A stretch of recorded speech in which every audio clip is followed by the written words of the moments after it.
What's up, friends of the good mood? This is Manni and welcome to another test server video right here of the brand new robot Behemoth with the most annoying setups you can run on it. The Chimera and the Zenits in this video, guys. This is going to be insane, okay? And I just love experimenting around with this Behemoth because I feel like it's one of the most amazing things. You can test so many different setups and try so much new stuff now, right? Unlike the Butch, it can fire all weapons at the same time, and it's relatively mobile, but of course, when you want to use all four weapons, you have to be stationary. And that's kind of a really well-balancing factor on the Behemoth. I don't think it will upset the game balancing in any way, because you don't have stealth, you don't have shields or something like this, or resistance. You are basically kind of a victim against attacking meta robots like Pantheon robots or stealth jumping robots like Spectre or Inquisitor, Mercury, or whatnot. You're not gonna have it as easy, but if you manage to have the right spot and you can use these four weapons and you're not being attacked immediately, or you can surprise someone maybe with 4 Exodus or stuff like this, that's when you can do some nice damage with this bad boy here. As you can see here, currently we're doing this with 4 Chimeras, right? This is the more annoying version than Hydra, although Hydra could be even more annoying because it hammers on you the whole time. It never seems to stop. These things here, they do more damage than Hydra, so they are more dangerous, but at least it's over shorter, right? And there's a longer reload in between. But yeah, and later we're gonna check out these Zenits as well. So we're gonna have a look at 4 times Zenits firing across the air in the same video right here, okay? So guys, in case you haven't yet subscribed to the channel and you like that, take a look on screen. This is what I would like you guys to do. If you want to see more content, hit subscribe and hit that notification bell to be notified for more test server content and so on. And while we're speaking about it, I'm not sure when exactly I will release this video. If I will release this video sometime soon right now, then it would be still in time for you guys to check out our giveaway in the upper right corner of the screen. That will go for 1 or 1.5 weeks or something like this. And I think I'm releasing this video early enough so that the giveaway will still be going. Just make sure and check out this giveaway if you want to have a chance to participate. And I'm hoping that I will not release this video so late that the giveaway will be over. But just go ahead and check out if it's still going, right? If I have already announced the winners for that giveaway, then obviously it's gonna be too late. But yeah, I'm doing one every month now, so once again, that I think makes it worth to subscribe to the channel and stay updated on those. Do you see how much damage the Chimera does? By the way, look, we have the shield breaker too, but I'm not running it because that's just a Nemesis right there. The Nemesis doesn't really have a long shield where the shield breaker was needed. And by the way, Pixonic is also trying a different version, or basically an alternative solution to the shield breaker now. They're completely reworking the whole shield breaker idea. So I'm not exactly sure at this point how it will look like. I was only told that there will be a whole different idea and a complete rework for the full shield breaker thing, or the entire idea behind it. And I'm hoping that that this means instead they're gonna just adjust the Ares itself. We're gonna see. At this very moment right now, I do not know what that means, but we're gonna see in time. It may even be possible that the news have already been out by the time this video is released and you guys already know more than I do at this very moment right here while recording this.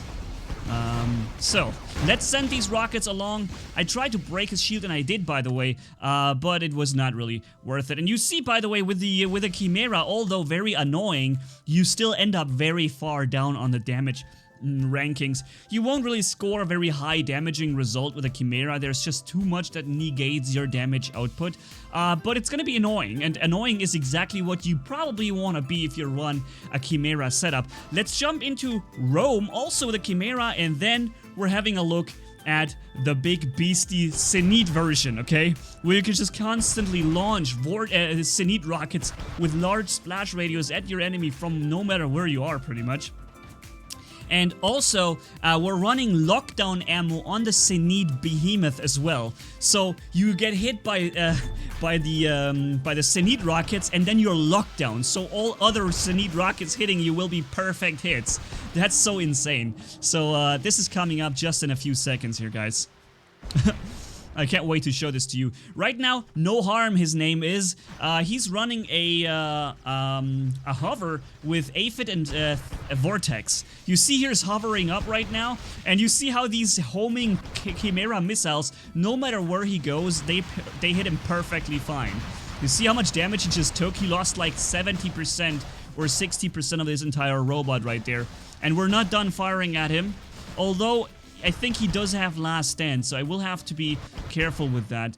Yep, see, now last stand is activated. That means for like 4 or 5 seconds, he will no longer receive any damage. But after last stand goes down, he still took the next salvo.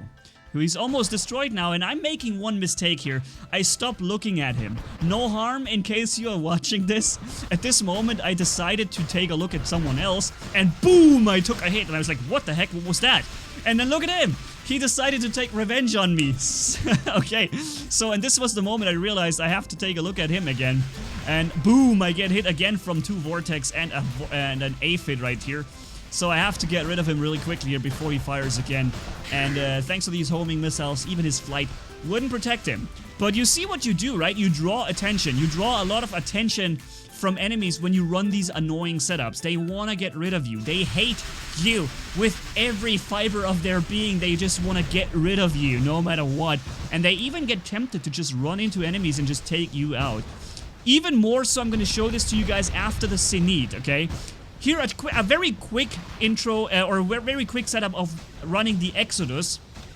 Just as a counter example, this is how you deal damage with the Behemoth, right? You're not really running the Behemoth with these annoying weapons like Chimera and Zenit. That's gonna be fun, but it's not gonna bring you up on damage statistics, okay? So if you want to run high up on the damage scores, this is what you would be using. You'd be using here Exodus. You'd be using Ember. You'd be using maybe some Dragoons and stuff like this.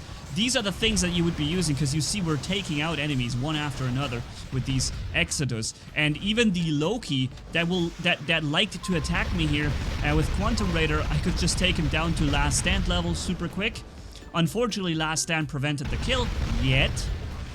But he came in again as soon as I acted like I wouldn't care about him. I acted like I was AFK, and so there he was immediately trying to attack me, and yeah, that was the result of this.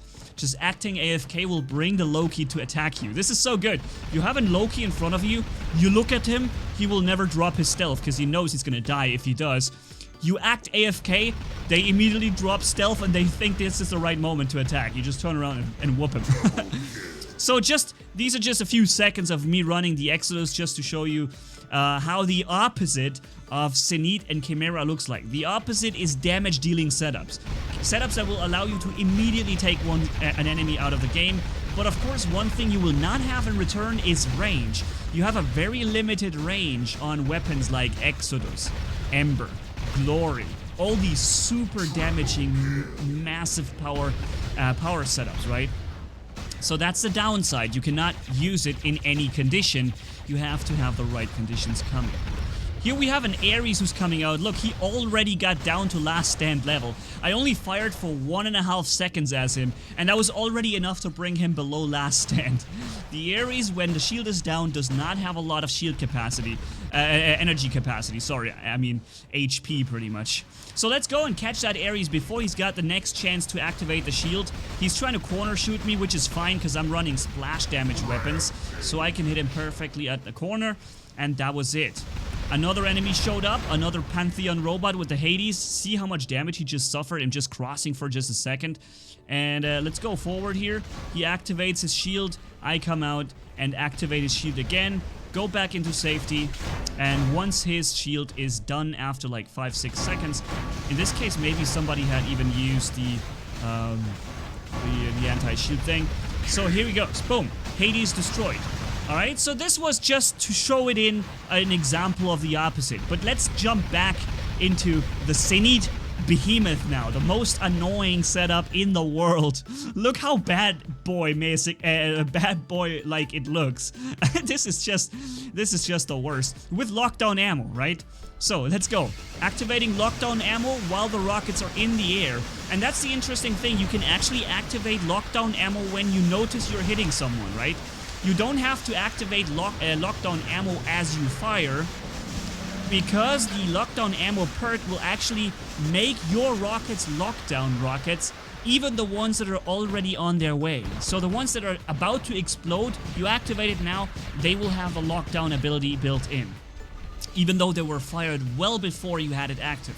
Okay, so just make sure you know that. This way you maximize the duration and the effectiveness of your lockdown ammo. Here again, boom, lockdown.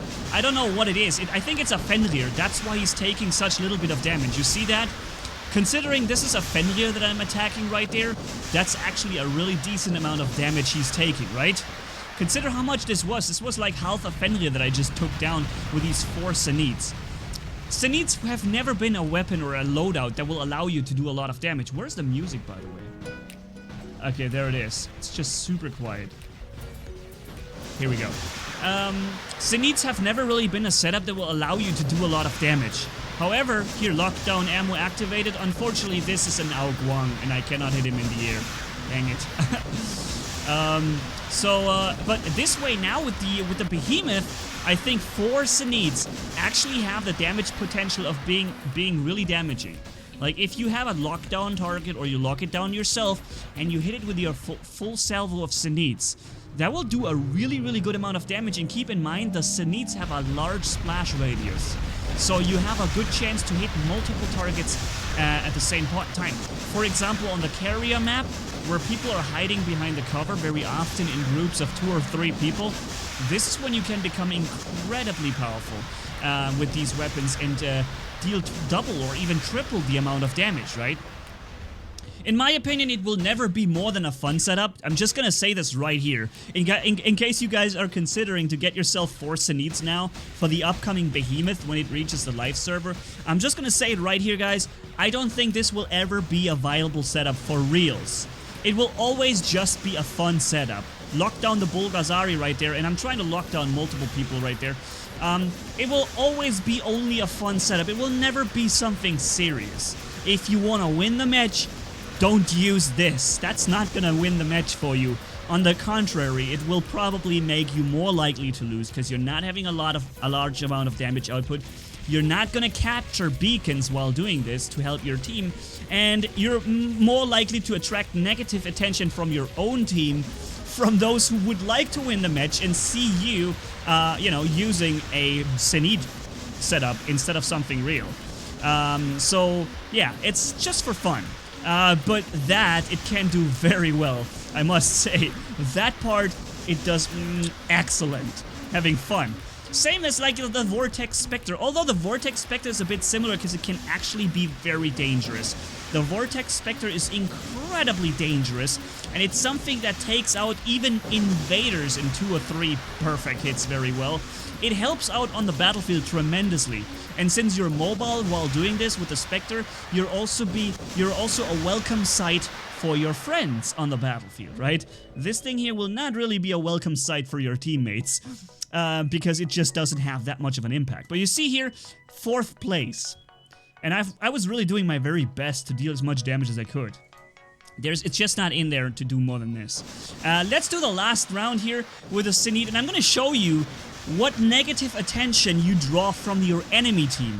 I locked down the enemy Behemoth over there in the distance at far out of his range, and he takes the whole damage from these full Zenits. You see how much damage he took? He already took more than 110,000 damage from these Zenit launchers at this long range. He was outside of his own range, he couldn't hit us back, he had to just eat all that damage. That's all he could have done.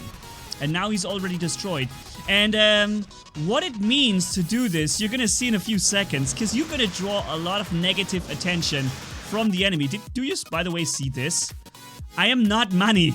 His name is I'm not Manni, and he's shaking his head saying no, no, no to the what is it, Loki in front of him. But this is exactly what I mean. He is not. He got a weapon with direct fire capabilities. He could kill a Loki. I cannot.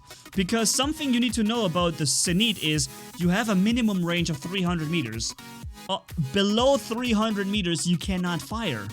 at someone. There's just no way unless you have him exactly in front of you and you just do the uppercut against the wall in front of you.